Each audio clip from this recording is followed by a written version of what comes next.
The world likes people who can't control themselves. They can't control their mouths. They can't control their impulses. They can't control their reactions. And they wonder why their lives are chaotic, why their relationships don't work out, why their careers stagnate, why success becomes an unattainable dream. But there's a small group of people who act differently. They talk less. They hardly ever react. They act with precision. They say no when everyone else says yes. They restrain themselves when everyone else goes overboard. This is not weakness. This is self-control, the most underrated and most powerful form of strength. Control yourself, and you will control everything. That is the power of self-control, and it is discipline that changes everything. Chapter 1. Self-restraint is the root of all discipline.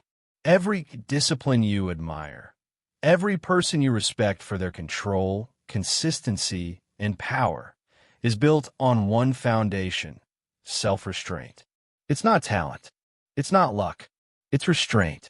Self-restraint is the ability to say no when everything in you screams yes. It's the skill of holding the line when others break. It's the root of all discipline because every form of discipline, financial, physical, emotional, relational, professional, is just restraint applied to a specific domain. When you see someone with financial freedom, you're seeing restraint in action. They didn't buy what they wanted when they wanted. They chose long-term stability over short-term satisfaction. When you see someone with an elite body, you're seeing restraint again. They didn't eat whatever they craved. They didn't skip training when it was inconvenient. They restrained comfort to earn strength. That's the key. Restraint is not about deprivation. It's about direction. It's not about punishment. It's about precision. You don't need to do more. You need to do less, better. The misunderstood core of discipline. Most people misunderstand discipline. They think it's about willpower. They think it's about pushing harder, grinding longer, suffering more. But willpower is a battery. It drains. The more you rely on it, the faster it empties. Restraint is different. Restraint is a trained reflex. It's a system, not a surge. You don't fight desire, you bypass it. You build neural pathways so strong that saying no becomes automatic. That's the difference between amateurs and masters. The amateur uses force. The master uses structure. The amateur burns out. The master endures. You have a choice. Live by force or live by form. Force fades. Form lasts. That's the difference between struggling with discipline and becoming discipline itself. The hidden power of not doing. Everyone wants to know what to do to change their life. Almost no one asks what to stop doing. But success is built on subtraction. Restraint is the art of intelligent subtraction. Not every action adds value. Most actions dilute it. The more you eliminate impulses, distractions, and indulgences, the sharper your focus becomes. Self-restraint doesn't limit you. It frees you. Because every impulse you master releases energy for what truly matters. Every no becomes a strategic yes. It's not about control for the sake of control. It's about controlling what controls you. You don't need to do more. You need to do less of what weakens you. Less reacting, less explaining, less indulging, less escaping. Restraint isn't absence, it's alignment. Training the reflex. You can't think your way into restraint. You train it through repetition. Every moment you resist an impulse, you rewire your brain. You're building a muscle of control. When you skip the dessert, you're not just avoiding sugar. You're training self-command. When you hold your tongue in an argument, you're not just avoiding conflict. You're strengthening patience. When you ignore the notification and stay focused, you're not just avoiding distraction. You're teaching your brain who's in charge. Each restraint is a rep. Each rep builds identity. Each identity shift builds mastery. You don't restrain to look disciplined. You restrain to become disciplined. That's the transformation. Restraint changes how you see yourself. Every time you choose long-term gain over short-term comfort, you reinforce a message to your subconscious: I control me. And once that identity locks in, everything changes. The real fight. The real fight isn't against the world. It's against yourself, against your impulses, against your cravings, against your need for comfort, validation, and escape. Most people lose that fight daily. They give in to the scroll, the snack, the gossip, the reaction. They think freedom means doing whatever they want. But that's not freedom. That's slavery to impulse. True freedom is the ability to choose what matters over what tempts. True power is doing what's necessary, not what's easy. That's why restraint is strength. Because anyone can give in. Only the disciplined can hold back. You have a choice in every moment: indulgence or integrity. That choice defines you. That choice builds your character. That choice determines your destiny. From effort to identity. At first, restraint feels like resistance. It feels unnatural to say no when you want to say yes. But repetition rewires reward. What once felt restrictive begins to feel empowering. You start to take pride in your control. You stop chasing validation because discipline becomes self-respect. You no longer need external rules. You've internalized the standard. You've crossed the line from effort to identity. You don't need motivation. You've built momentum. You don't need reminders. You've built reflexes. That's mastery. That's the goal. Stoic truth, modern proof. The ancient Stoics knew it centuries ago. The man who has mastered self-restraint has mastered life itself. They weren't talking about emotionless detachment. They were talking about power over self.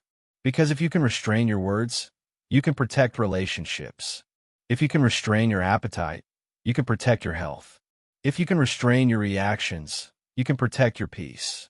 If you can restrain your spending, you can protect your future. Master restraint, and you master the 4 pillars of human life: connection, body, mind, and legacy. That's not theory. That's a fact of human behavior. Control your impulses, and you control your outcomes. What you must do: starting today, begin with one domain. Not all at once, just one. Choose the area where your lack of restraint costs you most. Is it words? Food? Money? Reactions? Pick one and apply deliberate restraint for 30 days. Every time the impulse hits, pause. Every time you want to indulge, delay. Every time you want to react, breathe. You're not just resisting, you're rewiring. You're training your nervous system to serve your future instead of your feelings. It's not about perfection, it's about repetition. You have a choice every time. That's the key. The point isn't to fight harder. The point is to fight smarter. Restraint is not punishment, it's power. Restraint is not loss, it's leverage. Restraint is not limitation, it's liberation. Transition. You've learned the foundation. Self-restraint is the root of every discipline that lasts. You've seen that all strength, all focus, all peace begins with the ability to hold back when it matters most. Now it's time to understand the enemy of restraint, the force that keeps you weak and reactive. You master the root. Now let's expose the trap. Chapter 2. The immediate gratification trap. Your brain is ancient. It was built for survival, not success. It evolved to chase comfort, avoid pain, and grab rewards the moment they appeared. That instinct kept your ancestors alive. But in the modern world, it keeps you weak. You live in a world where comfort is constant, food in seconds, entertainment on demand, validation with one tap. Every impulse has a product designed to satisfy it instantly. And every time you take the bait, you weaken the muscle that builds strength, restraint. That's the key. Every indulgence feels small, but it compounds. Every time you choose immediate pleasure, you reinforce a loop. Every loop you reinforce builds a habit. And every habit builds a life. You're either building the life of a master or the life of a slave. You have a choice. The science of weakness. When you chase instant gratification, your brain releases dopamine before you've earned it. It gives you the reward without the effort. That's a problem, because dopamine is not just pleasure, it's motivation. When you flood your brain with unearned rewards, you destroy motivation to earn real ones. Social media scrolls, junk food, gossip, shopping, pornography. None of these require effort. They give you the illusion of progress while making real progress harder. You're not tired because you're doing too much. You're tired because you've overstimulated your brain into exhaustion. Neuroscience calls it dopamine saturation. Every hit raises the baseline. What used to satisfy no longer does. So you seek more. More food, more noise, more distraction. You're not chasing pleasure anymore. You're escaping emptiness created by overindulgence. That's the trap. The more you feed it, the hungrier it gets. The more you indulge, the weaker you become. It's not about morality. It's biology. The death of focus. Immediate gratification destroys attention. You can't hold focus because your brain has been trained to expect reward every few seconds. You scroll. You refresh. You swipe. Your brain rewires for novelty, not depth. You can't sit still long enough to do anything meaningful.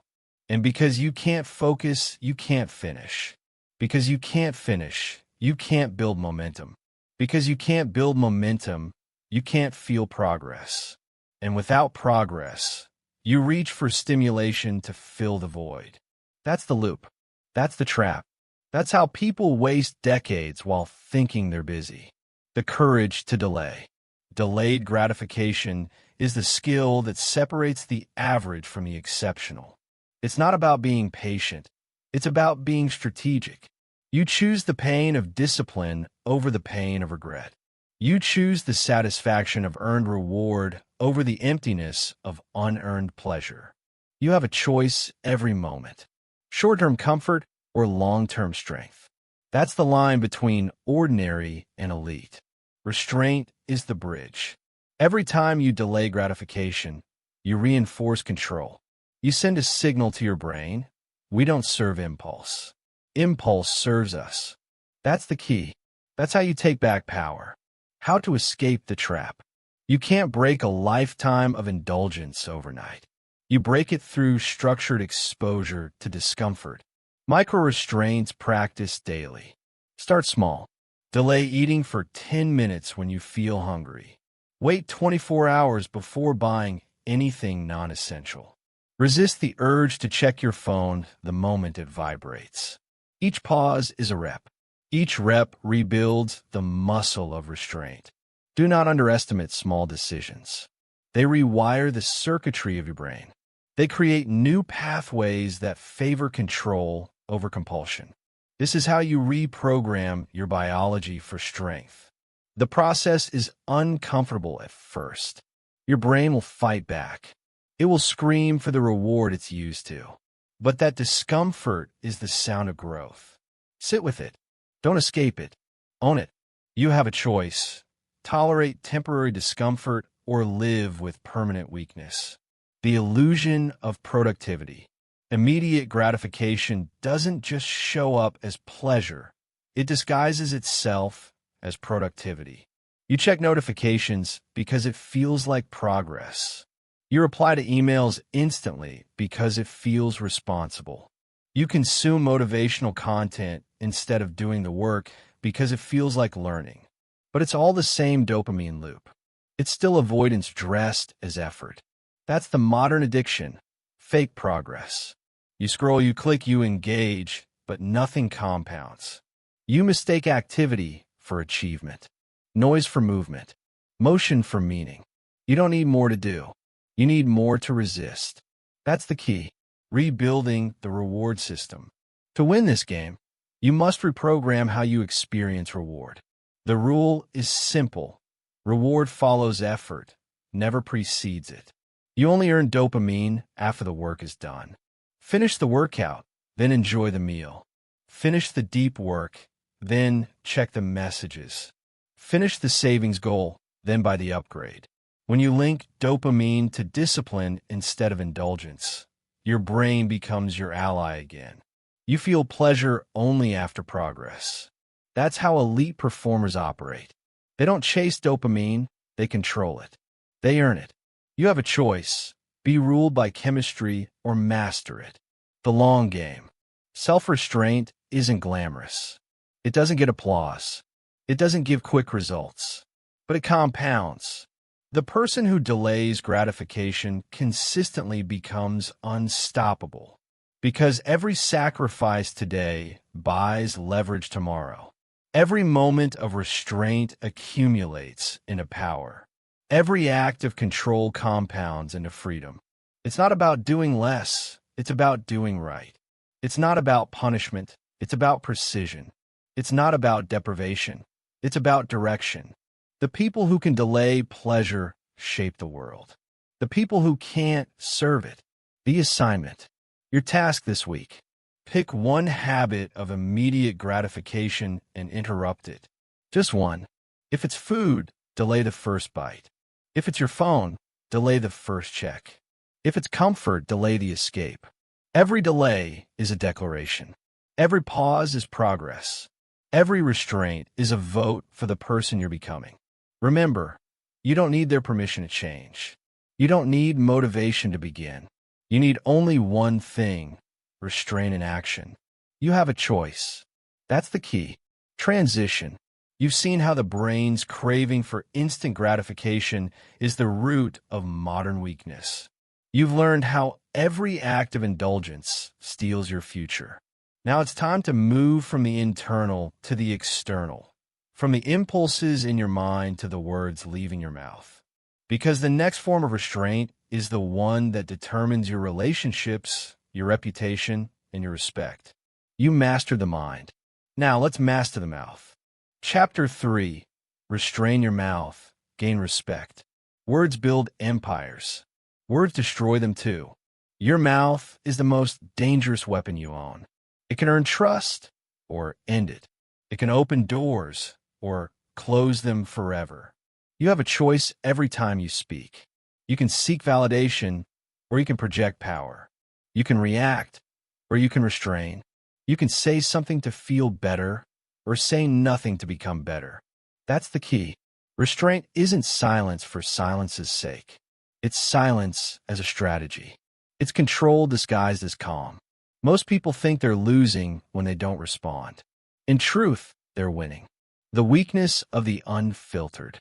The person who speaks first loses. In arguments, in negotiations, in confrontations. Always. Why? Because speaking is reacting. Reacting means surrendering control. The moment you explain, defend, or justify, you're no longer leading the frame. You're following theirs. That's what emotional people never understand. They think volume equals strength. They think words prove dominance. But dominance doesn't come from noise. It comes from control. You don't need to raise your voice to raise your power. You don't need to respond to prove your value. You don't need their permission to stay silent. That's the key. The respect equation. Respect follows restraint. The person who can hold silence commands attention. The person who can sit in tension without breaking controls the room. When you speak less, people lean in. When you pause, people listen. Why? Because silence creates scarcity, and scarcity creates value. Most people talk endlessly. They explain. They overshare. They fill the air because silence makes them anxious. But silence isn't emptiness. It's pressure. And pressure reveals who's in control. If you can hold that pressure, you own the moment. If you break it with nervous words, you lose it. That's why restraint equals respect. Every unnecessary word drains authority. Every measured pause multiplies it. The 10-second rule. Here's the simplest test of verbal discipline. When you feel the urge to speak, pause for 10 seconds. Count slowly. Let the impulse pass through your system. If, after 10 seconds, your words still serve purpose, speak them. If not, let them die in silence. 10 seconds doesn't sound like much, but in those 10 seconds, you go from emotional to intentional. You shift from reaction to precision. You stop your mouth from writing checks your mind can't cache. You have a choice. 10 seconds of silence or 10 hours of damage control. That's the math of discipline. The 3 filters. Before any word leaves your mouth, it must pass 3 filters. Is it true? Is it necessary? Is it kind? Most words fail all 3. They're emotional, impulsive, or ego-driven. They add heat, not light. They serve your insecurity, not your integrity. Truth without necessity is cruelty. Necessity without kindness is arrogance. Kindness without truth is weakness. If it doesn't pass all 3, restrain it. You lose nothing by saying less. You lose everything by saying too much. The power of silence in conflict. The strongest position in conflict is silence, because silence forces the other side to reveal themselves. People hate silence. They rush to fill it with explanations, confessions, or excuses. They talk themselves into corners you never had to push them into. The less you say, the more they reveal. The more they reveal, the more control you have. This works in arguments, negotiations, and leadership. It's not manipulation. It's strategy. It's using restraint as intelligence. You don't win by speaking louder. You win by speaking last. And sometimes not at all. The cost of constant talking. Every word you speak spends credibility. Talk long enough, and you go bankrupt. That's why the most powerful people speak the least. Watch a true leader in a room. They don't fill space, they own it. They don't talk to prove knowledge. They ask questions to expose ignorance. They don't interrupt. They listen, then deliver one surgical sentence that ends the debate. Every word from their mouth carries weight because not every thought escapes it. You can do the same. Restrain your mouth, and your words start compounding in value. Each sentence becomes an event. Each statement becomes remembered. The goal isn't to say more. The goal is to say what matters once and make it land. The mouth and the mind. Your mouth is the mirror of your mind. If your words are chaotic, your thoughts are undisciplined. If your tone is defensive, your ego is fragile. If your stories are self-centered, your focus is misplaced. Train your mouth, and you train your mind. Verbal restraint creates mental clarity. When you speak less, you think more. When you think more, you act better. It's not about silence for approval. It's about silence for alignment. It's not about suppressing your voice. It's about sharpening it. You don't need to speak to prove intelligence. You prove it by knowing when not to. That's the key. How to practice verbal restraint. Start with this daily challenge. Go one full day saying only what is essential. If it's gossip, skip it. If it's complaint, delete it. If it's self-justification, stop it. At first, it'll feel strange. You'll feel tension building in moments where you'd normally speak. That tension is progress. You're rewiring your instincts. You're breaking the addiction to noise. Next, apply it to digital communication. Before you send any message, read it once, then delete half. What remains will be twice as powerful. Finally, in social situations, practice the pause and observe method. Let others fill the silence. Watch how quickly they reveal themselves.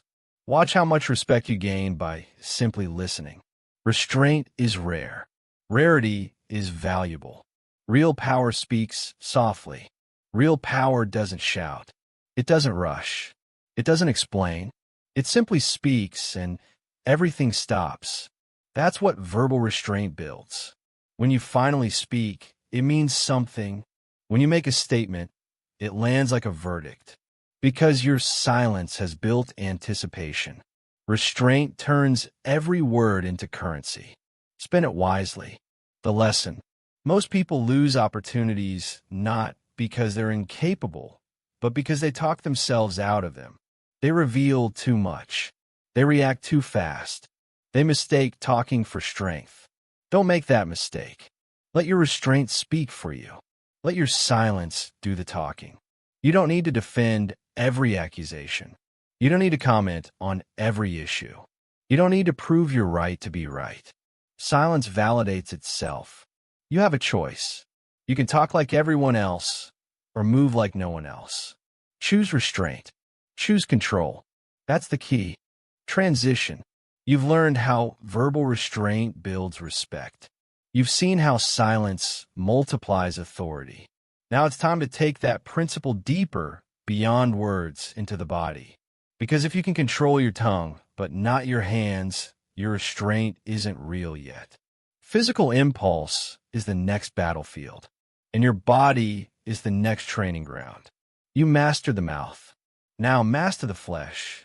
Chapter 4. Physical restraint builds mental fortitude. Your body is the first battlefield. Before you can control your words, your thoughts, or your emotions, you must control your physical impulses. Because the body is where discipline begins and where most people lose it. Every craving, every distraction, every desire passes through the body first. If you can't restrain the hand that reaches for comfort, you'll never restrain the mind that reaches for excuses. That's the key. Control the body, and the mind follows. The foundation of discipline. You can't build mental strength on physical weakness. If your body is soft, your decisions will be too. If your daily habits are indulgent, your thoughts will be indulgent. People love to talk about mindset, but mindset without physical control is fantasy. You can't think your way into strength. You must train it into your nervous system. That's why ancient warriors, monks, and philosophers all began with the body. They didn't separate physical from mental training. They understood they were the same discipline expressed differently. You have a choice. You can keep feeding your impulses and stay the same, or you can use your body as the gym for your mind. The power of controlled discomfort. Every act of physical restraint is a message to your brain. We are in control. Every time you deny comfort, you strengthen the signal that discipline, not desire, runs your life. When you fast, you prove to yourself that hunger doesn't control you. When you stay in the cold, you prove that comfort doesn't define you. When you finish the workout your body wants to quit, you prove that fatigue is not the limit. It's not about punishment. It's about proof. Every act of physical restraint is proof of control, and control is confidence. That's the key. The modern disease, comfort addiction. You live in an environment designed to destroy your discipline. Every step of your day is padded, softened, optimized for ease. Climate control, delivery apps, instant food, instant entertainment. Modern life eliminates friction. But friction is where strength is born. Without resistance, muscles don't grow. Without hunger, appreciation dies. Without discomfort, character decays. The body that never struggles becomes the mind that never grows. You're not weak because you lack motivation. You're weak because you've been sedated by convenience. Restraint reverses that. When you deliberately reintroduce discomfort, you reclaim the power comfort stole from you. You remind yourself, I'm not fragile. The training ground. Physical restraint doesn't mean self-torture. It means using the body to train command. There are 3 domains to master: hunger, fatigue, and comfort. 1. Hunger. Practice fasting. Not as a diet, as a declaration. Skip 1 meal and sit with the discomfort. Watch how your mind screams for food. That voice isn't starvation. It's weakness demanding attention. Ignore it. Let hunger become a teacher, not a master. 2. Fatigue. Move when you don't want to. Do the workout when you're tired. Take the stairs when your body wants the elevator. Each choice teaches your brain that you act from principle, not preference. 3. Comfort. Deliberately expose yourself to controlled hardship. Cold showers, early mornings, hard training. None of these build muscle as much as they build mastery. They forge resilience in the nervous system, the ability to act under stress, not crumble beneath it. These are the drills of restraint. You don't need a gym membership. You need a daily refusal to submit to comfort. The 90-day rule. Here's your challenge. Choose one form of physical restraint and commit to it for 90 days. One discipline, non-negotiable. It could be fasting. It could be a daily cold shower. It could be training every morning no matter what. Do it without exception. No negotiations. No, I don't feel like it. Because that's the voice you're training to silence. By day 10, you'll resist. By day 30, you'll adapt. By day 90, it'll be who you are. That's how restraint becomes identity. You stop trying to be disciplined. You become discipline itself. Pain as information. Pain is not punishment. Pain is data. It tells you where your limits live. And those limits are lies. When your muscles burn, your mind wants to quit. When your stomach growls, your body panics. When your comfort disappears, your excuses appear. But all of that is noise. It's the primitive part of your brain trying to keep you safe. Safe from growth. Safe from effort. Safe from excellence.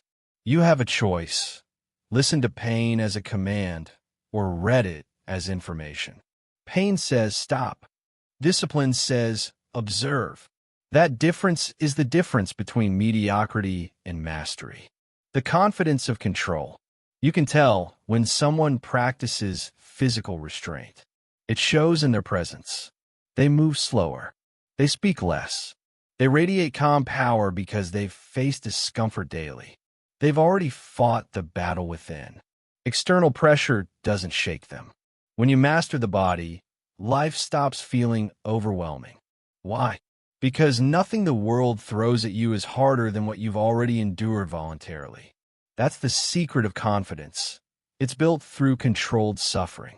Most people want peace without pressure. You build peace by surviving pressure. You build power by enduring it. The energy equation. Restraint doesn't drain your energy, it multiplies it. When you stop overindulging, you free energy trapped in constant gratification. The body becomes sharper. The mind becomes cleaner. Your entire system aligns around action, not avoidance. You stop waking up tired because your energy is no longer wasted fighting impulses. You stop procrastinating because your body has been trained to act despite resistance. Energy is not found. It's earned. And restraint is how you earn it. That's the key. The ritual of restraint. Turn restraint into ritual. Make it sacred. Every morning you wake up early. It's not punishment. It's preparation. Every time you face the cold, it's not suffering. It's sharpening. Every time you delay the reward, it's not deprivation. It's domination. You're not doing it for fitness. You're doing it for freedom. You're training the most powerful belief a human can hold. I can control myself. Because once you believe that, nothing else controls you. The long-term compounding effect. The person who controls their body controls their time. They don't waste hours recovering from indulgence. They don't chase dopamine through sugar, scrolling, or sleep. They wake, act, recover, repeat. Day after day, restraint compounds. The discipline of yesterday becomes the default of today. You begin to crave control instead of comfort. You begin to enjoy the challenge more than the reward. That's when you know restraint has become identity. That's when you stop chasing strength and start living it. The lesson. The world is built to seduce you into weakness.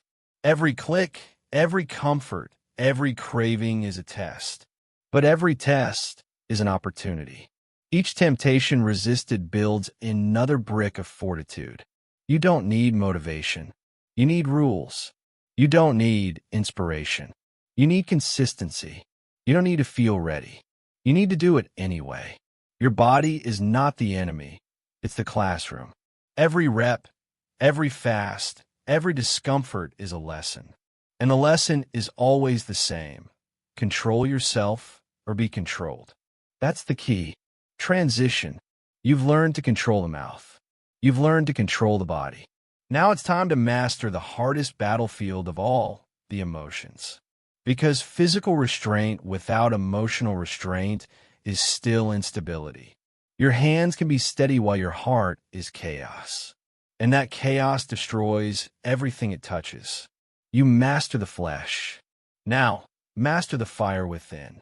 Chapter 5. Emotional restraint prevents self-destruction. Your emotions are not the enemy. Your reactions are. Every downfall begins with an uncontrolled reaction. Not the situation, not the circumstance. The reaction. You've seen it. The man who loses his temper and loses his job. The woman who argues when silence would have solved it. The leader who takes criticism personally and burns the whole team down. It's never the event that destroys them. It's the inability to restrain emotion in the moment. That's the key. It's not about feeling less. It's about acting less. The chain reaction of destruction. Emotion, impulse, action, consequence. That's the chain. Something triggers you. You feel anger, fear, jealousy, or shame. You act before thinking, and the damage begins. The job ends. The relationship ends. The opportunity disappears. And all because you let a temporary emotion cause a permanent outcome. You have a choice. Break the chain or be broken by it. That's emotional restraint. Level 1. External restraint. The first level is simple to describe, hard to live. Feel the emotion. Don't show it. Anger rises. Don't raise your voice. Fear rises. Don't run. Insecurity rises. Don't defend. You don't need to suppress emotion. You need to delay expression. There's a difference.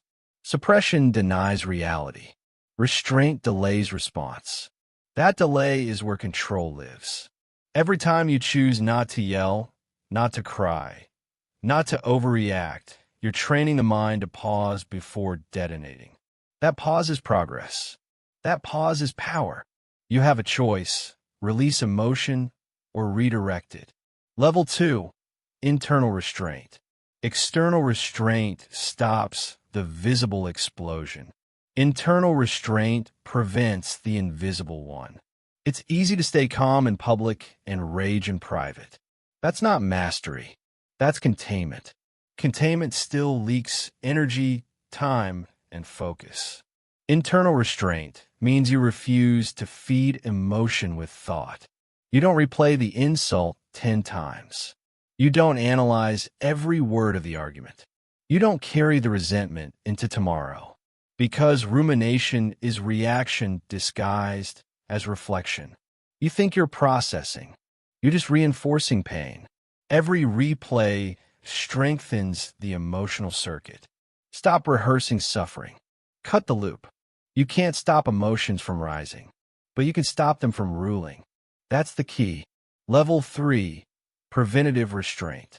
At the highest level, restraint happens before the emotion even fully forms. It's instinctive calm. You still feel everything, but it passes through you, not into you. You don't get angry. You notice anger trying to appear. You don't feel jealousy. You see the comparison mechanism activate and you shut it down. You don't drown in anxiety. You sense the wave building and you breathe through it. That's mastery. The event doesn't change. Your reaction does. You become a filter, not a sponge. You experience emotion without absorbing it. The physiology of restraint. Every emotion is chemical. Adrenaline, cortisol, dopamine. Your body floods with signals. But chemistry is not command. Those chemicals fade in minutes if you don't fuel them with thought. That's why emotional restraint starts in the body. When a surge comes, pause.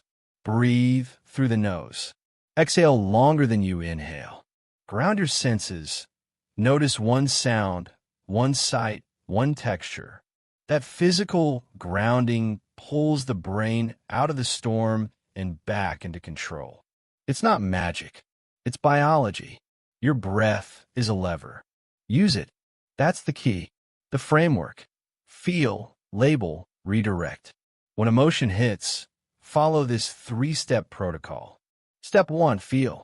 Acknowledge it without shame. I feel anger. I feel fear. I feel envy. Denial keeps emotion alive. Acknowledgement defuses it. Step 2, label. Name it precisely. Don't say, I'm upset.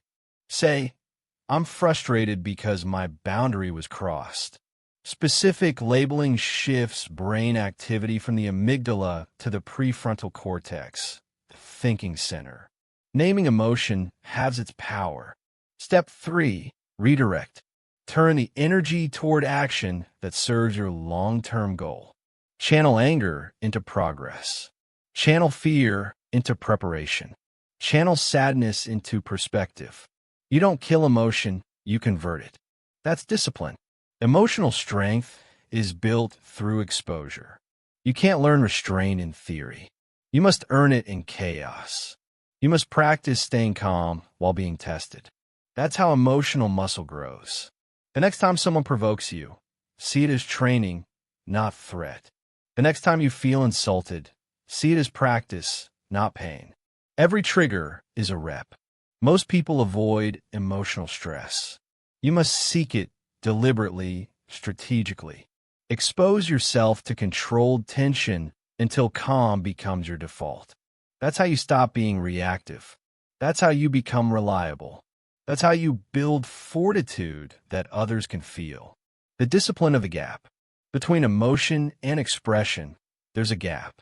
That gap is everything. The untrained mind collapses it into zero. Emotion equals reaction. The disciplined mind expands it into seconds. Emotion, pause, decision, response. Every second you add to that gap is another layer of power. Every pause is a victory. Every restraint is reinforcement. You can't control what you feel, but you can always control what you do. And that's what defines strength. Real-world practice. When an email angers you, wait 1 hour before replying. When a text triggers you, draft your response, then delete it. When the argument starts, listen until the other person runs out of words. Don't match emotion with emotion. Match it with stillness. Stillness is not weakness. Stillness is signal control. It tells the world, I move when I decide, not when I'm provoked. That's authority. The price of indulgence. Every emotional outburst costs you credibility. Every impulsive reaction costs you peace. Every drama you enter costs you time. Add them up. That's your life leaking away. Emotional restraint doesn't just save your reputation. It compounds your energy. You stop bleeding focus on nonsense. You stop carrying yesterday into today. You stop letting other people set your state. You conserve your power. You build reserves others don't have. That's what makes you unstoppable. Emotional neutrality is freedom. The goal is not to feel nothing. The goal is to feel everything and remain unmoved until you choose movement. That's emotional neutrality. That's command. You can walk into chaos and remain composed. You can receive criticism and remain grounded. You can face loss and still execute. Because you've separated stimulus from response. You've mastered the distance between feeling and doing. That's not repression. It's evolution. The lesson. The emotion itself isn't the problem. It's your obedience to it. You don't need to suppress feelings. You need to stop worshiping them. Feelings are weather. Let them pass. Don't build houses in storms. You have a choice. Live as a reactor or as a regulator. One is chaos. The other is command. That's the key. Emotional restraint isn't cold. It's clarity. It's the difference between destroying your life and directing it. Restrain the reaction, and you own the outcome. Transition. You've learned to master emotion. You've seen how control turns storms into strategy. Now it's time to apply that same principle to the one resource most people never manage: money. Because if you can't restrain financial impulse, freedom will always be an illusion. The same mind that saved words must learn to save wealth. You master emotion. Now master economics. Chapter 6. Financial restraint compounds into wealth. Money is not a math problem. It's a discipline problem. People fail with money for the same reason they fail with diet, focus, or relationships: no restraint. They spend when they should save. They indulge when they should invest. They chase the appearance of wealth instead of building the foundation for it. That's the key. Financial freedom isn't earned, it's restrained. The truth about wealth: every wealthy person you admire has one thing in common: restraint. Not brilliance, not luck, restraint.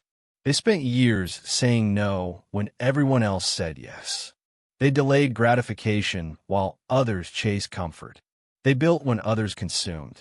You think wealth comes from opportunity. It comes from self-control. Because money, like power, flows to those who can hold it.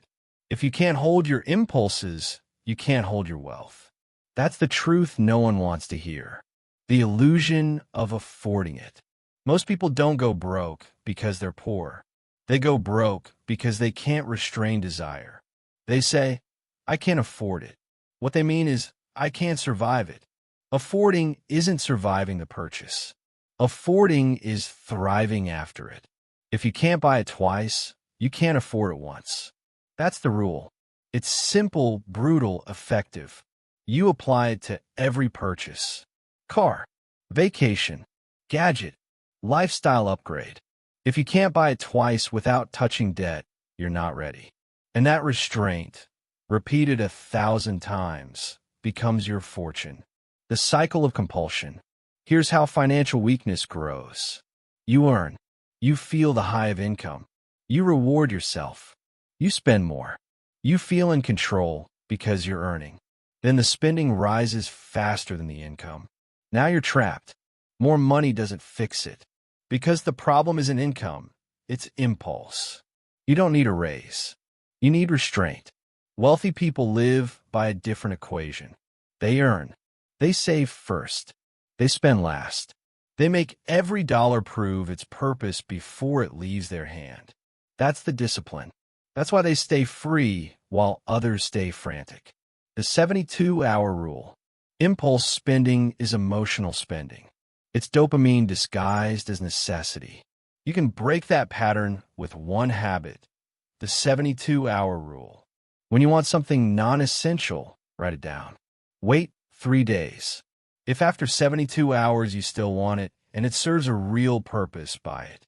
If you've forgotten about it, you just saved money and revealed truth. Most of what you want isn't need. It's noise. Restraint filters the noise. You have a choice. Buy now and feed impulse, or wait and feed wealth. That's the key. The energy of ownership. Ownership isn't about possessions. It's about control. If your lifestyle owns you, your habits, your bills, your image, you're not successful, you're enslaved. Debt is not just financial, it's psychological. It steals your options. It taxes your freedom. Every purchase you make is either buying freedom or selling it. Every dollar is a vote for the future or a vote for regret. Ask before every transaction: is this control or is this craving? If it's craving, walk away. If it's control, commit fully. That single filter separates the rich from the restless. The minimalist advantage. The less you need, the more you own yourself. Wealth isn't accumulation, it's insulation. It's the ability to say no without consequence. The power to walk away because you're not desperate. You don't need to collect more. You need to require less. When you need less, every dollar becomes leverage. Every expense becomes optional. Every opportunity becomes negotiable. Restraint creates leverage. Leverage creates freedom. That's the equation of real wealth. The psychology of scarcity. Scarcity is the root of impulse. People spend because they fear missing out. They buy status to feel secure. They buy comfort to escape emptiness. Restraint rewires this psychology. You stop seeing lack. You start seeing leverage. You stop chasing what others have. You start protecting what you have. The goal isn't to look rich, it's to be unshakable. And unshakable people don't chase, they wait. That's the paradox. Restraint looks slow, but it's the fastest way to wealth. Because every unnecessary purchase delays freedom, and every act of restraint accelerates it. The compounding effect. Every dollar you don't spend compounds. Every impulse you resist builds capital. Every no becomes fuel for the future. You don't get rich overnight. You get rich every time you don't waste. Because restraint compounds exactly like money does, exponentially. The first week feels small. The first month feels restrictive. But after a year, you'll look around and realize restraint has built what indulgence never could. Options. Options are wealth. Freedom is wealth. Restraint creates both. That's the key. The real reward. Financial restraint is not deprivation. It's direction. You're not saying no to pleasure. You're saying yes to power. You're buying peace of mind instead of possessions. You're buying options instead of obligations. You're buying control instead of chaos. When others panic over bills, you sleep well. When others drown in lifestyle debt, you move freely. That's not luck. That's restraint. The reward isn't what you own. It's what doesn't own you. How to practice daily financial discipline. Set a spending rule. No impulse purchases over $100 without 72-hour delay. Automate savings. Move money to investments before it ever reaches your hands. Track everything. Awareness breaks illusion. Audit monthly. Ask, what did I buy that didn't serve me? Cut ruthlessly. Cancel one unnecessary expense each week. These 5 rules, followed for a year, will change your entire life. Not because they make you rich overnight, but because they make you disciplined forever. You don't need a financial plan. You need financial restraint. The plan is worthless without it. The character of the wealthy. You can spot true wealth without seeing a bank account. They're calm. They don't brag. They don't rush. They move with quiet confidence because their restraint has built invisible armor. They don't chase because they don't need to. They don't prove because they already know. Their restraint gives them something the indulgent never have. Peace. That's the real goal. Not status. Not symbols. Stability. Because wealth isn't measured in numbers. It's measured in control. The lesson. Financial freedom is self-control with zeros attached. It's the same discipline you've practiced with your mouth and your body, now applied to money. You don't save to impress. You save to choose. You don't invest to gamble. You invest to control time. Every purchase is a test. Every paycheck is an opportunity. You can feed the moment or fund your future. You can buy noise or build freedom. That's the key. Restraint creates wealth. Wealth creates freedom. Freedom creates peace. The cycle always starts with no. Transition. You've learned to restrain your words. You've learned to restrain your impulses. You've learned to restrain your spending. Now it's time to learn a higher level of restraint, one that has nothing to do with money or possessions and everything to do with perception. Because the next form of restraint isn't about what you consume. It's about what you reveal. The less the world knows, the more powerful you become. You mastered wealth. Now, master mystery. Chapter 7. Social restraint creates mystery and power. Power moves in silence. Influence grows in scarcity. And mystery, controlled invisibility, is one of the highest currencies of respect. But today's world teaches the opposite. It tells you to share everything, post everything, explain everything, prove everything. And the result? Everyone knows everything about you, and therefore they value none of it. You have no leverage when you have no mystery. You have no power when you give away all your privacy. And that's the key. The more you reveal, the less you control. The psychology of mystery. People respect what they can't easily access. They're drawn to what they don't fully understand. Curiosity is one of the oldest social forces on the planet. When you hold back, you create a vacuum. And nature, especially human nature, hates vacuums. People fill it with speculation, imagination, and interest. That's why restraint is magnetic. The less you say, the more people lean in. The less you post, the more people wonder. The less you reveal, the more they project strength onto you. Mystery is not deception. It's control. You decide what enters the public domain and what remains yours. You don't need their permission to be private. You need discipline to stay quiet. The social media trap. Social media turned oversharing into a reflex.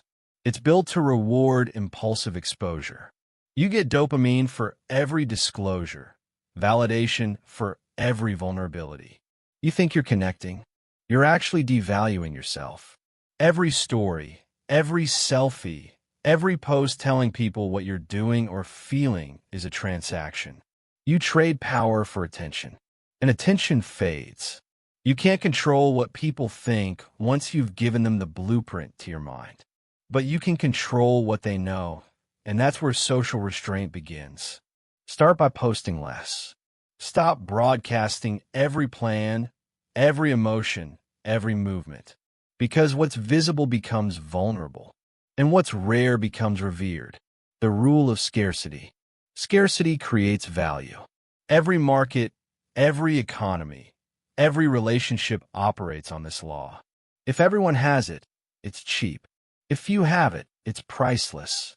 Your words, your attention, your personal life, same rule. The person who speaks constantly becomes background noise. The one who speaks rarely commands attention. Make your presence rare.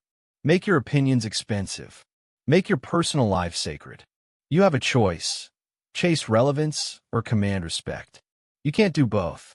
Relevance requires noise. Respect requires silence. The cost of constant exposure. When you reveal too much, people stop listening. They stop being curious. They stop respecting your boundaries because you never set them. The oversharer loses control of narrative. You can't take back what you've already revealed. You can't unring the bell. And here's the truth. Most people aren't rooting for you. They're collecting data. Data they'll use later when they need leverage, gossip, or validation. Social restraint isn't paranoia. It's protection. It's understanding that information is power, and once it's public, it's gone. The practice of restraint. Here's your 90-day discipline. The rule of 90% less. Post 90% less online.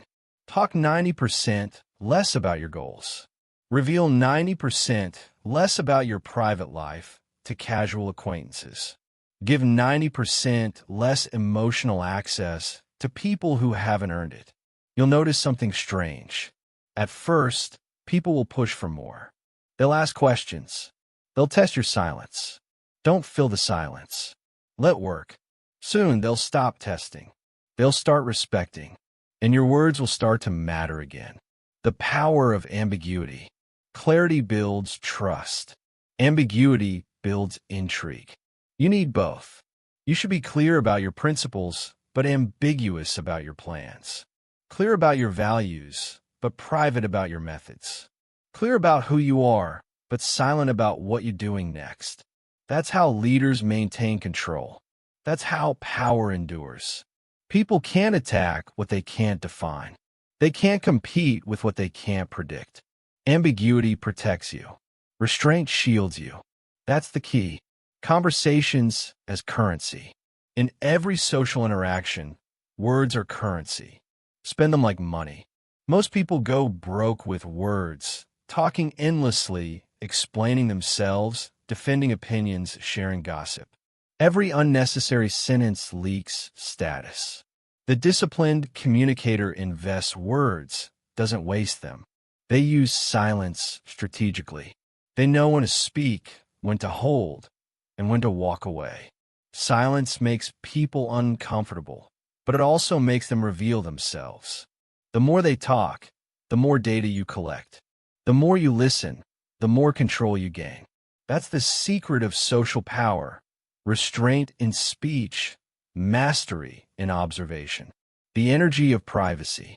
Privacy is not isolation. It's insulation. It doesn't mean cutting the world off. It means creating space where you think clearly, plan quietly, and move precisely. Without privacy, there is no perspective. Without perspective, there is no power. Restraint gives you that space. It keeps your energy intact, because every unnecessary conversation drains focus, and every exposure drains energy. You can serve by controlling access. That's what powerful people do. They don't hide, but they don't broadcast either. They move silently and let results make the noise. The magnetic effect. When you practice social restraint, people start behaving differently around you. They talk less. They watch more. They measure their words because you've set the tone. Scarcity multiplies interest. You become unpredictable, and unpredictability is magnetic. People assume depth where there is silence. They assume confidence where there is calm. They assume leadership where there is control. That's the paradox. You don't need to convince people you're powerful. You need to make them wonder. Real-world application. Apply social restraint everywhere. In meetings, speak last, summarize briefly, let others expose their thinking first. In relationships, listen twice as much as you talk, observe before revealing. On social media, share principles, not personal details. Teach, don't confess. In conflict, give no emotional access to those who want to provoke. You have nothing to prove. That's the mindset of restraint. Proving drains power. Restraint multiplies it. The lesson: social restraint is not manipulation, it's maturity. It's the decision to control perception rather than be controlled by it. You don't need to explain your plans. You don't need to broadcast your wins. You don't need to prove your worth. You let silence work for you. You let mystery build the narrative. You let your results do the talking. Because what's rare is respected. What's constant is ignored. You have a choice. Be seen by everyone or respected by a few. Choose respect. Choose restraint. That's the key. Restraint is power made visible through quiet. Transition. You've learned the power of silence in speech. You've learned the value of privacy in life. But there's a moment when restraint becomes most difficult: when you're winning. Because success makes people forget discipline. They loosen the rules that built their power. They overreach, overindulge, overexpose, and they fall. You mastered silence in the struggle. Now, master restraint in success. Chapter 8. Restraint in success prevents downfall. Discipline builds success. Ego destroys it. The habits that get you, they're never the same ones that take you down. People don't fall because of failure. They fall because they stop practicing restraint after success. That's the pattern. They tighten when they're broke. They loosen when they're rich. They focus when they're hungry. They drift when they're full. And that's why success collapses. Not from pressure, from indulgence. You have a choice. Stay sharp after the win, or die by your own comfort. The dangerous moment. The most dangerous moment in any journey isn't the struggle, it's the victory. Because victory whispers lies. It says, you've earned a break. It says, you've proved enough. It says, you can relax now. And if you believe that, you're finished. Complacency always disguises itself as rest. Relaxation becomes regression. That's the key. You don't lose discipline because you're weak. You lose it because success seduces you into thinking restraint is no longer necessary. The physics of success. Discipline creates upward force. Indulgence creates downward pull. The climb demands structure. The summit invites chaos. At the bottom, you watch every detail. At the top, you start believing you can't fall. That's why most people rise fast and collapse faster. They mistake success for safety. But success is not safety, it's exposure. When you win, you become visible. When you're visible, you're vulnerable. Restraint is the shield that protects your position once you've reached it.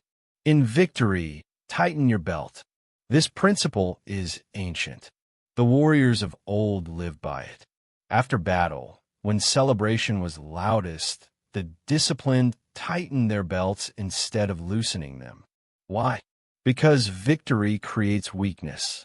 Relaxation after achievement breeds softness. Softness invites defeat. So, when everyone else is celebrating, you double down on your systems. When others loosen control, you tighten it. When others feed ego, you feed focus.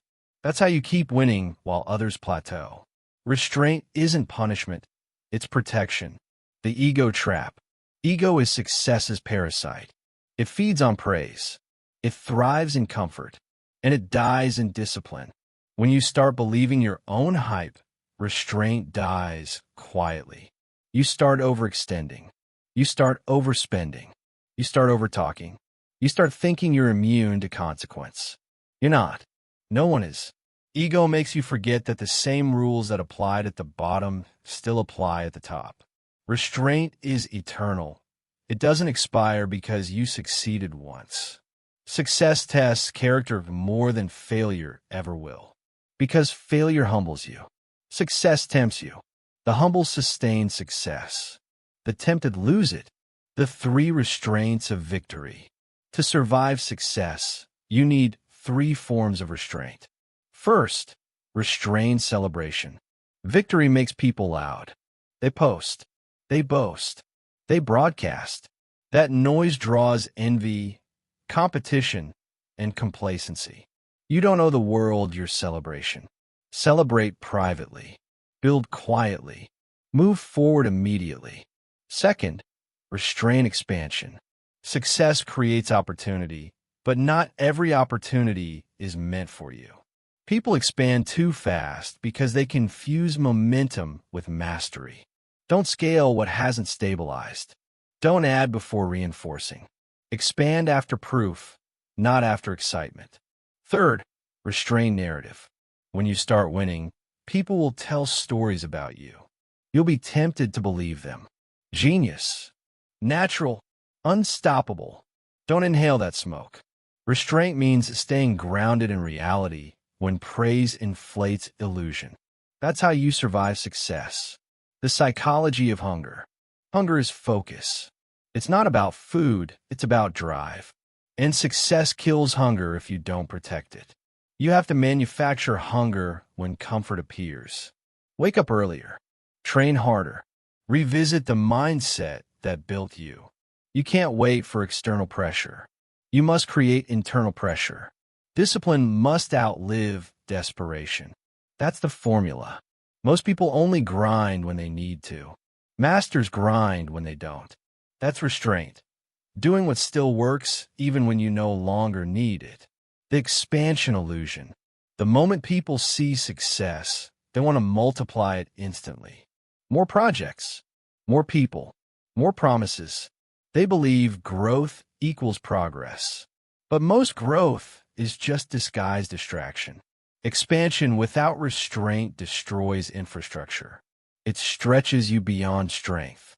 You can't scale chaos. You can only multiply it. Restraint keeps you sustainable. You don't grow by doing more. You grow by doing less better. You trim, refine, and perfect instead of chase. That's how professionals separate from amateurs. Amateurs chase opportunity. Masters control it. The luxury trap. Luxury is not comfort, it's compromise. The more comfort you buy, the more sharpness you sell. That's the trade-off no one admits. Soft living creates soft thinking. Soft thinking creates slow reaction. Slow reaction creates downfall. You can enjoy what you've earned, but you can never depend on it. The moment you need comfort, you've lost control. Restraint doesn't mean rejecting reward. It means refusing addiction to it. You have a choice. Live as a ruler of comfort or as a servant to it. That's the key. The cycle of discipline. Every success restarts the cycle. Discipline creates success. Success tempts indulgence. Indulgence destroys discipline. Discipline rebuilds success. Most people live this loop forever. Few escape it. The escape requires constant self-restriction even when the external world celebrates indulgence.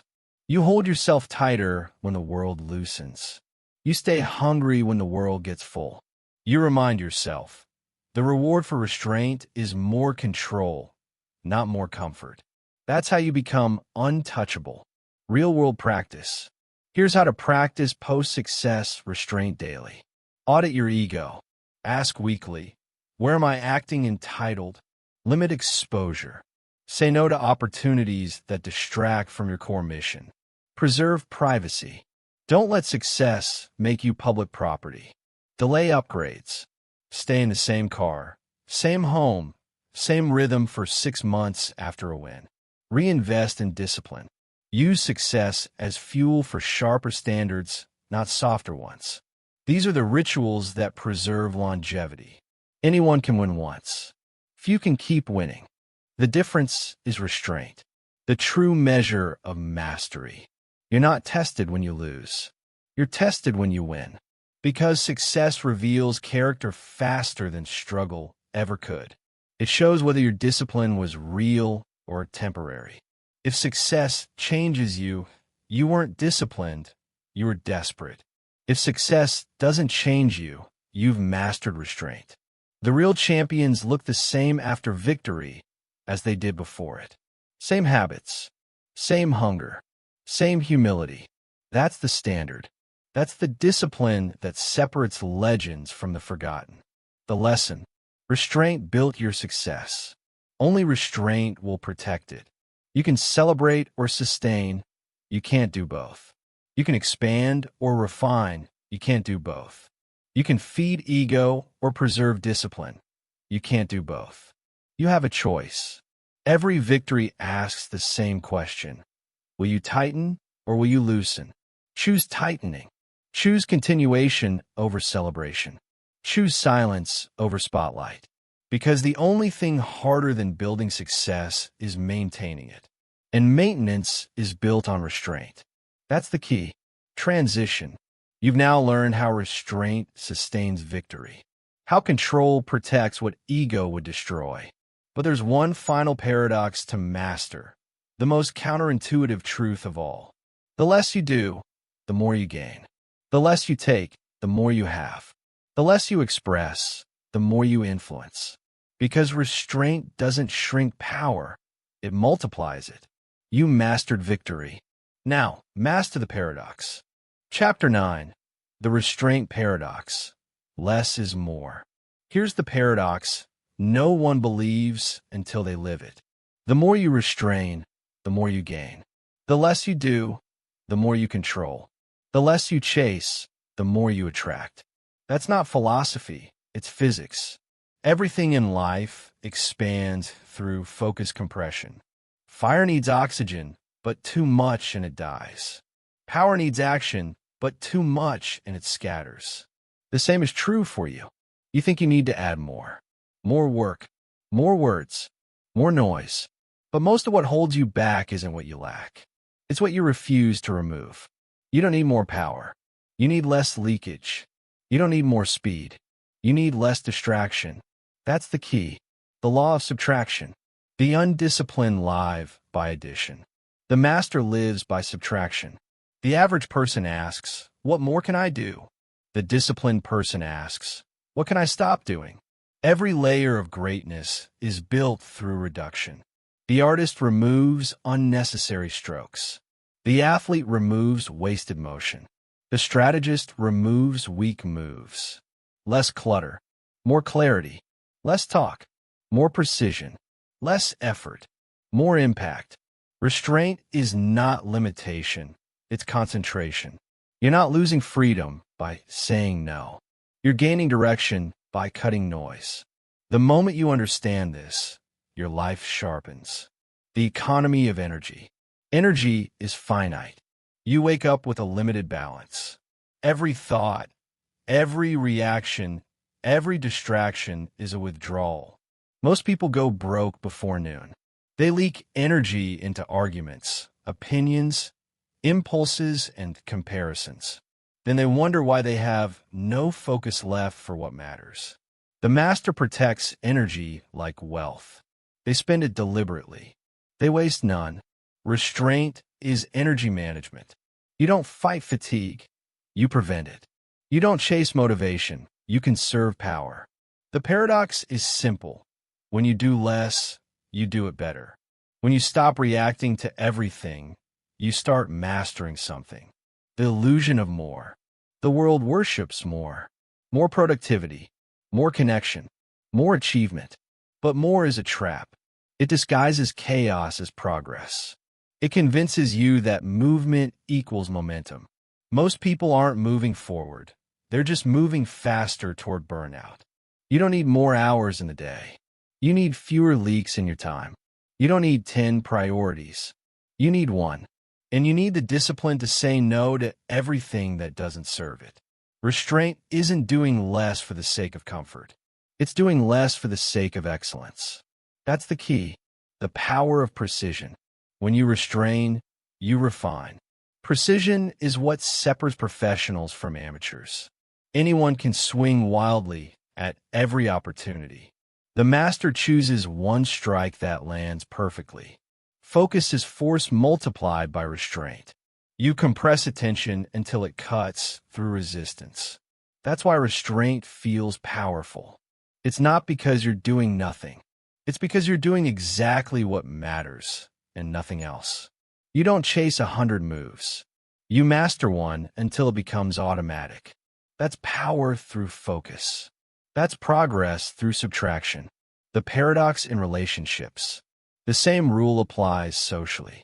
The more you chase people, the faster they pull away. The more you talk, the less they listen. The more you seek validation, the less you're respected. Social restraint reverses this. Speak less, and your words gain weight. Give less access, and your presence gains value. Show less need, and your confidence gains gravity. People respond not to neediness, but to neutrality. Not to noise, but to calm. That's the paradox again. Less attention-seeking, more attention received. The paradox in achievement. High achievers drown in their own ambition. They want to master every skill, chase every project, seize every opportunity. But opportunity without restraint is chaos in disguise. The master achieves not by addition, but by elimination. They pick one path, one craft, one mission, and burn every alternative. That's restraint. That's power. Every yes must be protected by 1,000 no's. Every forward step must be defended by stillness elsewhere. If everything matters, nothing matters. If you try to master everything, you master nothing. The paradox in emotion. Even emotion follows this law. You don't need to feel less. You need to react less. You don't need to stop caring. You need to stop clinging. The less you indulge emotion, the more control you gain. The less you explain, the more people listen. The less you justify, the more they respect your silence. Emotion restrained becomes energy redirected. Anger turns to strategy. Fear turns to focus. Grief turns to growth. Restraint transforms chaos into command. That's why less is more. Not because emotion is weakness, but because unmanaged emotion wastes power. The minimalist mindset. Minimalism isn't about owning less. It's about needing less. When you need less, you fear less. When you fear less, you control more. Restraint in possessions creates freedom in mind. You don't need to escape the system. You just stop feeding it. Every item you don't buy, every craving you deny, every upgrade you refuse strengthens you. You start realizing peace isn't built on abundance. It's built on absence, the absence of constant want. Freedom isn't getting everything you want. Freedom is not needing it anymore. That's mastery through restraint. Real-world application. Test the paradox for 30 days. If you're exhausted, cut commitments by half. If you're broke, cut consumption by half. If you're unfocused, cut input by half. Less news, less noise, less scrolling. If you're lonely, talk less and listen more. In 30 days, you'll see the pattern. Less consumption, more clarity. Less distraction, more depth. Less everything superficial, more everything meaningful. Because restraint doesn't remove abundance, it reveals it. You start to see how much you already have. That's the real wealth. The discipline of absence. Restraint creates space, and space is where growth happens. A plant suffocates in overcrowded soil. A mind suffocates in constant motion. You need empty space, stillness, silence, simplicity. That's where ideas mature, strength regroups, and perspective returns. Stop fearing boredom. Stop fearing silence. Stop fearing doing nothing. Because nothing is where mastery begins. When you're still, you can see. When you're quiet, you can hear. When you're restrained, you can command. That's the paradox in action. The lesson. Less is more isn't a slogan. It's a strategy. Restraint multiplies every resource. Energy, money, time, emotion, focus. Every act of reduction increases concentration. Ever no sharpens every yes. You think success comes from expansion. It comes from elimination. You think power comes from expression. It comes from containment. You think happiness comes from addition. It comes from subtraction. That's the paradox. Less noise, more signal. Less doing, more direction. Less effort, more impact. You don't rise by taking on more. You rise by letting go of what dilutes you. The masters live lighter, think clearer, and move slower, but accomplish infinitely more. Because they understand restraint isn't restriction. It's release. That's the key. Transition. You've now seen how restraint multiplies every domain: money, focus, emotion, power. You understand that real strength is quiet, controlled, and selective. But one level remains. You can control your habits. You can control your impulses. You can control your emotions. Yet the final challenge is deeper, controlling yourself entirely.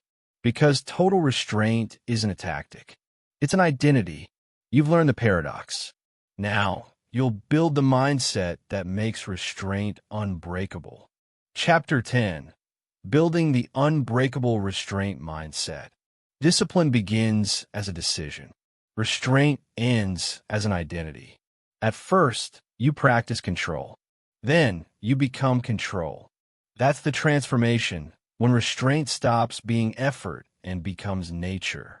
You no longer try to pause before reacting. You just do. You no longer force yourself to delay gratification. You simply prefer patience. The gap between who you were and who you've become is no longer filled with resistance. It's filled with mastery. That's the unbreakable restraint mindset. From effort to reflex, every skill begins as labor. Every habit begins as friction. You start with awareness, catching yourself before the impulse. Then repetition, training the pause until it becomes automatic. Then identity. You stop saying, "I'm trying to be disciplined," and start saying, "I am disciplined." Restraint moves from the surface to the subconscious. Your reactions slow down. Your focus sharpens. Your energy stabilizes. That's when the game changes. You're no longer controlling emotion. You're controlling the environment inside you that emotion lives in. You don't react because your baseline is calm. You don't chase because your standard is control. That's mastery. The identity shift. Identity drives behavior. If you see yourself as impulsive, every restraint feels like struggle. If you see yourself as controlled, every restraint feels natural. You act in alignment with who you believe you are. So the question is simple. Who are you training yourself to be? Every time you delay gratification, you reinforce the identity of someone who can wait. Every time you say no, you reinforce the identity of someone who decides. Every time you choose stillness, you reinforce the identity of someone who commands. It's not about the single act. It's about the accumulated proof that you are in control of yourself. You're not restraining to impress others. You're restraining to define yourself. That's the key. The architecture of mastery. Mastery is built, not born, and it has 3 layers. First, awareness. You can't control what you can't notice. You track your impulses, your triggers, your patterns. You document them without judgment. Awareness is the light that exposes where you leak power. Second, regulation. You start inserting the pause. The 3-second rule. The mental gap between feeling and doing. You create systems to slow reaction, breathing, reframing, refraining. Regulation is the muscle that turns emotion into precision. Third, integration. This is the final stage. You no longer need to pause consciously because control is automatic. You've built the internal architecture of restraint. The system runs without supervision. That's when you move from control to command. The enemy within. The real enemy is not temptation. It's inconsistency. Most people can restrain themselves for a day. If you could do it for a decade. Inconsistency destroys discipline because it resets identity. You can't trust yourself if you keep breaking your own rules. Every relapse into indulgence tells your brain, my standards are flexible. Every broken commitment weakens your self-image. Restraint without consistency is self-betrayal. You can't be unbreakable externally if you're breakable internally. The only way to become unbreakable is to become predictable to yourself. You do what you said you'd do every time. That's how confidence is built. That's how restraint becomes your nature. The framework of unbreakability. There are 5 pillars that sustain the restraint mindset. Silence. Speak less than you know. Delay. Wait longer than feels comfortable. Reduction. Remove what doesn't serve your mission. Observation. See before you act. Repetition. Repeat until resistance disappears. You build the unbreakable mindset the same way you build a wall, one disciplined brick at a time. Not through bursts of motivation, but through relentless consistency. Every repetition is a vote for control. Every act of restraint is a brick in your foundation. Eventually, your internal structure becomes so solid that nothing shakes it. The freedom in restraint. People think freedom means doing whatever they want. That's chaos. Freedom is control over impulse. Freedom is precision over reaction. Freedom is mastery over self. The undisciplined are slaves to emotion, temptation, and circumstance. The restrained are free inside every storm. You can't control the world, but you can control your response to it. And that's enough. Because once you master response, you master reality. That's the secret hidden in restraint. True freedom isn't expansion, it's containment. You don't need the world to bend for peace. You need to stop bending for impulse. That's freedom, the state of ataraxia. Ancient philosophers called it ataraxia, a mind untouchable by chaos. Not numbness, not apathy, composure. When you reach this level, emotions still pass through you, but they no longer pull you. Temptations appear, but they no longer move you. Success arrives, but it no longer defines you. You've reversed the hierarchy. You no longer live under emotion. Emotion lives under you. Ataraxia is not achieved through isolation. It's achieved through integration, living fully, feeling deeply, and still choosing control. That's the essence of mastery. You're not suppressing life. You're directing it. Self-restraint as self-respect. Every act of restraint says one thing: I respect myself enough to wait. People without restraint don't lack strength. They lack self-respect. They don't believe they're worthy of long-term rewards, so they trade everything for short-term comfort. Restraint is self-respect made visible. It's proof that your long-term vision matters more than temporary sensation. It's the physical evidence of inner worth. Every no to impulse is a yes to integrity. Every pause before reaction is a statement of identity. You don't do it to impress anyone. You do it to protect the person you're becoming. That's the mindset of mastery. The mindset ritual. If you want to solidify restraint into your identity, practice this daily ritual. Morning command. Start the day with one act of chosen restraint. Delay breakfast. Hold silence. Take a cold shower. Begin with control. Midday audit. Observe yourself. Where did emotion lead? Where did restraint prevail? Awareness reinforces command. Evening integrity check. Ask, did I keep my word today?